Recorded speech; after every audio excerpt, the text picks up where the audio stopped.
Hi குட்டீஸ், இன்னைக்கு நம்ம பார்க்க போகிற கதை முயலும் முயலோட நண்பன் மீனும் பற்றின ஒரு கதை. ஒரு மிகப்பெரிய காட்டில் ஒரு முயல் வாழ்ந்துட்டு வந்துச்சு. அந்த காட்டில் ஒரு மிகப்பெரிய குளம் இருந்துச்சு. அந்த குளத்துக்கு பக்கத்தில் இருந்த பொந்துக்குள்ளே தான் அந்த முயல் வாழ்ந்துட்டு வந்துச்சு. ஒரு நாள் ஒரு பெரிய புழு குளத்தோரத்தில் இருக்கிறத முயல் பார்த்துச்சு. அப்போது அதை பார்த்து, என்ன இது நெளிஞ்சு நெளிஞ்சு போகுதே அப்படின்னு அந்த புழுவுக்கு பக்கத்தில் போய் பார்க்கறதுக்கு நினச்சிது. அந்த நேரத்தில் முந்தின நாள் பெஞ்ச மழையில் அங்கே சகதி இருந்ததை முயல் கவனிக்காமல் போச்சு. சரியா புழுவை பிடிக்க போகிறப்ப தடால்னு வழுக்கி குளத்துக்குள்ளே விழுந்துடுச்சு. இதை கொஞ்சம் கூட எதிர்பார்க்காத முயல் எவ்வளவோ முயற்சி செஞ்சும் கரையேற முடியலை. தொடர்ந்து நீந்திக்கிட்டே இருந்த முயல் ஒரு நேரத்தில் ரொம்ப சோர்ந்து போச்சு. அப்போ தான் தன்னை யாராவது காப்பாற்ற வர மாட்டாங்களான்னு சுற்றி முற்றி பார்த்துச்சு. அப்போது ஒரு பெரிய மீன் அதை நோக்கி நீந்தி வரதை பார்த்துச்சு. உடனே அமைதியாக அந்த மீன் என்ன செய்ய போகுதுன்னு பார்த்துச்சு. அந்த மீன் மெதுவாக வந்து முயலோட அடிப்பகுதியில் நீந்த ஆரம்பிச்சுது. உடனே சுதாரித்த முயல் அந்த மீன் முதுகில் தன்னோட காலை வச்சு ஒரு குதி குதிச்சுது. அப்போது குதிச்ச முயல் கரையில் வந்து விழுந்துச்சு. மெதுவாக சுயநிலைக்கு வந்த முயல் அந்த மீன் கிட்ட போய் ரொம்ப நன்றின்னு சொல்லுச்சு. அன்னையில் இருந்து அவங்க 2 பேரும் ரொம்ப நல்ல நண்பர்களாக இருக்க ஆரம்பித்தாங்க. தினமும் காலையில் எழுந்ததும் மீனும் முயலும் ஒன்றா சேர்ந்து அரட்டை அடிக்கிறது தினமும் நடந்துச்சு. அப்படி இருக்கிறப்போ ஒரு நாள் அந்த காட்டில் மழை பெய்கிறது நின்று போய் குளம் வத்த ஆரம்பிச்சுது. இதை பார்த்த முயலுக்கு ரொம்ப வருத்தமாக போச்சு. அடடா, இப்படியே மழை இல்லாமல் போச்சுன்னா இந்த குளம் வத்தி தண்ணியே இல்லாமல் போயிடும். தன்னோட நண்பனோட உயிருக்கு ஆபத்து வந்துடுமேனு பயந்துச்சு. தன்னோட உயிரை காப்பாற்றின மீனோட உயிரை எப்படி காப்பாற்றுறதுன்னு யோசிச்சுது. ரொம்ப நேரம் யோசிச்சதுக்கு அப்புறமா அதுக்கு ஒரு நல்ல யோசனை வந்துச்சு. உடனே தன்னோட பக்கத்து வீட்டில் வசிக்கிற குரங்கை பார்த்து தனக்கு வாழை இலையில் ஒரு பெட்டி செஞ்சு தர சொல்லுச்சு அந்த முயல். தன்னோட நண்பனோட உயிரை காப்பாற்ற தன்கிட்ட உதவி கேட்ட முயலுக்கு அந்த குரங்கு ஒரு பெரிய பெட்டி வாழை இலையை மடித்து செஞ்சு கொடுத்துச்சு. அதை வாங்கிட்டு வேகமாக தன்னோட நண்பன் இருக்கிற இடத்துக்கு வந்த முயல் அந்த பெட்டி நிறைய தண்ணி எடுத்துச்சு. அதை தன்னோட நண்பன்கிட்ட காமிச்சு, நண்பா, இந்த பெட்டிக்குள்ளே வந்துடு, இதில் போதுமான அளவு தண்ணி இருக்குது, இதில் நீ சுலபமாக மூச்சு விடலாம் அப்படின்னு சொல்லிச்சு.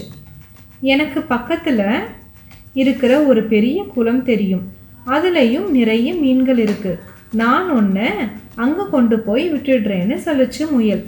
உடனே அந்த மீனும் தாவி குதிச்சு அந்த பெட்டிக்குள்ளே நீந்த ஆரம்பிச்சுது. இந்த பெட்டியை எடுத்துக்கிட்டு காட்டு பகுதியை கடக்க ஆரம்பிச்சுது முயல். அப்போ தான் அந்த குரங்கு அங்கே வந்து ஒரு விஷயம் சொல்லுச்சு. நீ நடந்து போகிறது மிக ஆபத்தான வழி, அது வழியாக போகிறப்ப உனக்கும் உன்னோட நண்பனான மீனுக்கும் ஆபத்து கண்டிப்பாக வரும். உன்னோட பலத்தாலும் அந்த மீனோட பலத்தாலையும் நீங்கள் தப்பிக்க முடியாது. அதனால் எப்பேற்பட்ட ஆபத்து வந்தாலும் 4 தடவை யோசித்து ஒரு முடிவு செய், உன்னோட மூளை தான் உன்னை காப்பாற்றுன்னு சொல்லி அனுப்பிச்சிது. குரங்கு சொன்னதை கேட்ட முயலுக்கு பயம் வந்துச்சு. உடனே தன்னோட நண்பனை எப்படி ஆனாலும் காப்பாற்றியே ஆகணும்னு முடிவு செஞ்சு இந்த முயல் என்ன ஆபத்து வந்தாலும் இந்த காட்டை விட்டு போய் புது குளத்தில் தன்னோட நண்பனை விட்டு அவனோட உயிரை காப்பாற்றணும்னு நினச்சிக்கிட்டே தன்னோட பயணத்தை தொடங்குச்சு. கொஞ்ச தூரம் கூட போகலை, ஒரு மிகப்பெரிய கழுகு அந்த முயலையும் மீனையும் பார்த்துடுச்சு. இன்னைக்கு எப்படியும் 2 பேரையும் பிடிச்சி தின்னுடணும் அப்படின்னு நினச்ச கழுகு வேகமாக மேலேருந்து கீழே பறந்து வந்துச்சு. அப்போது பக்கத்தில் இருந்த மரத்துக்கு அடியில் மறைஞ்சு தப்பிச்சுது முயல். அப்போ தான் முயலுக்கு புரிஞ்சுது, நாம் அந்த புது குளத்துக்கு போகணும்னு நினச்சா கழுகை எப்படியாவது ஏமாத்திட்டு தான் போக முடியும். அதை விட்டுட்டு இந்த இடத்துலையே ஒளிஞ்சிட்டு இருந்தோன்னா பிரயோஜனம் இல்லை.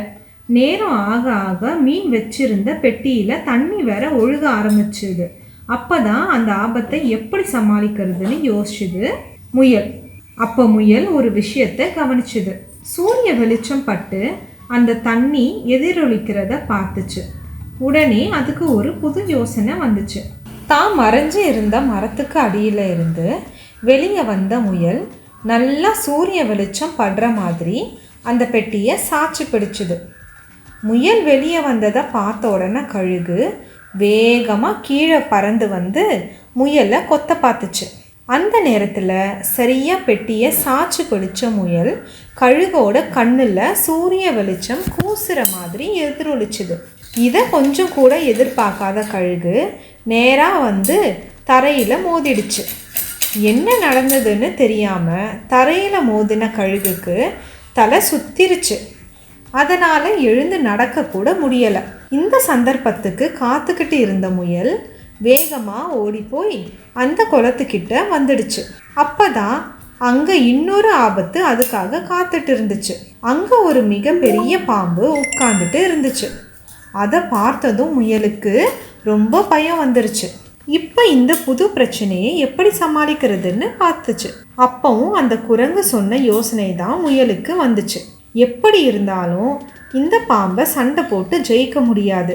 எப்படி இருந்தாலும் நாம் இந்த பாம்பை தாண்டித்தான் புது குளத்துக்கு போக முடியும். அதுக்கு நேரம் கொஞ்சம் தான் இருக்குது.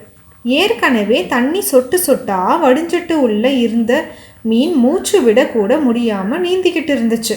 அப்போ தான் முயலுக்கு ஒரு புது யோசனை வந்துச்சு. அடடா, பாம்பு அரசே, நீங்கள் இங்கே தான் இருக்கீங்களா? நான் உங்களை பார்க்கத்தான் அடுத்த காட்டுக்குள்ளே இருந்து வந்திருக்கேன்னு சொல்லுச்சு. திடீர்னு முயல் இப்படி சொன்னதும், டேய், இது மாதிரி எத்தனை பேர் பார்த்துருக்கேன், கதை சொல்கிறத விட்டுட்டு அந்த பெட்டியில் என்ன வச்சுருக்கேன்னு கேட்டுச்சு அந்த பாம்பு. அதுக்கு அந்த முயல் சொல்லுச்சு, அரசே, உங்களுக்காக எங்கள் ஊர் குளத்தில் இருந்து மீன் பிடிச்சி கொண்டு வந்தேன். ஆனால் இந்த பெட்டி செஞ்ச இலை ஏதோ விஷ செடி போல. இங்கே பாருங்க, இலை பட்டு தண்ணி விஷமாகிடுச்சு போல. அதான் இந்த மீன் இப்படி நீந்த முடியாமல் கிடக்கு. ஆனால் நீங்கள் இந்த காட்டுலேயே மிகப்பெரிய பாம்பு. சாதாரண செடி விஷம் உங்களை ஒன்றும் செய்யாது. நீங்கள் இந்த மீனை சாப்பிடுங்க. அப்படி நீங்கள் சாப்பிட்டீங்கன்னா எனக்கு ரொம்ப பெருமையாக இருக்கும். நானும் இந்த காட்டிலேயே வாழ்ந்து உங்கள் புகழை பரப்புவேன்னு சொல்லுச்சு. இதை கேட்ட பாம்புக்கு ரொம்பவே கோபம் வந்துச்சு. ஏண்டா, விஷம் கலந்த தண்ணியில் இருக்கிற மீனை என்ன சாப்பிட சொல்கிறியா? எனக்கு ஏதாவது ஆபத்து வரும், என்னோட இடத்தை நீ பிடிச்சிக்கிடலாம்னு யோசனை போலன்னு சொல்லி சிரிச்சு. அப்போ தான் முயலுக்கு ஒரு நிம்மதி வந்துச்சு. அப்பாடா, எப்படியும் இந்த மீனை பாம்பு திங்காது, தன்னோட நண்பன் எப்படியும் பொழைச்சுப்பான்னு நிம்மதியாச்சு. அப்போ தான் தனக்கும் பாம்புனால் ஆபத்து இருக்குங்கிற உண்மையை முயலுக்கு புரிஞ்சுது. அடடா, மீனை எப்படியோ பொய் சொல்லி காப்பாற்றிட்டோம், இப்போ நம்மளை நாம் எப்படி காப்பாற்றிக்கிறது அப்படின்னு யோசிக்க ஆரம்பிச்சுது. அப்போ அந்த மீன் மெதுவாக சொல்லுச்சு, இந்த தண்ணியை நீ கொஞ்சம் குடின்னு சொல்லுச்சு. எதுக்கு? இப்போ இந்த தண்ணியை குடிக்க சொல்லி மீன் சொல்லுதுன்னு ஒரு நிமிஷம் யோசித்த முயலுக்கு மீனோட சாமர்த்தியம் புரிஞ்சு போச்சு. உடனே கொஞ்சம் தண்ணியை அந்த வாழை இலை பெட்டியில் இருந்து குடிச்சிச்சு. இதை பார்த்த பாம்பு எதுக்கு இந்த தண்ணியை இந்த முயல் குடிக்குதுன்னு யோசிச்சுது. ஆனால் முயல் சொல்லிச்சு, உங்களுக்கு விஷம் கொடுக்குற அளவுக்கு எனக்கு தைரியமோ பகையோ உங்ககிட்ட கிடையாது அரசே. இப்போ பாருங்க, இந்த தண்ணியை குடிச்சிட்டேன். இப்போ பாருங்க, நான் நல்லா தான் இருக்கேன், என் உடம்பிலேயே இந்த விஷம் ஒன்றும் செய்யலைன்னு சொல்லிக்கிட்டே மயக்கம் வந்த மாதிரி நடிச்சுது முயல். முயல் தன்னோட யோசனையை சரியாக புரிஞ்சுக்கிட்டு நடிக்க ஆரம்பிச்சிடுச்சுன்னு நினச்ச மீன் குளத்துக்குள்ளே குதிக்க தயாராக இருந்துச்சு.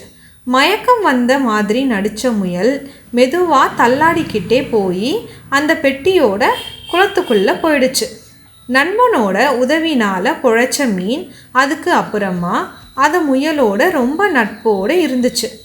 ஆனால் அந்த பாம்பை பார்க்குறப்ப மட்டும் மயக்கம் போட்டு விழறத தினசரி வாடிக்கையாகவே ஆக்கிக்கிடுச்சு முயல்.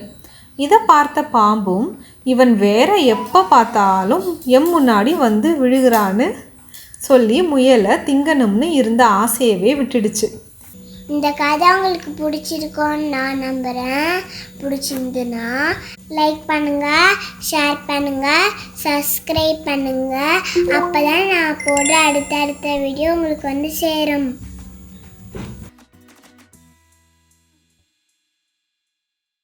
Generate by AI.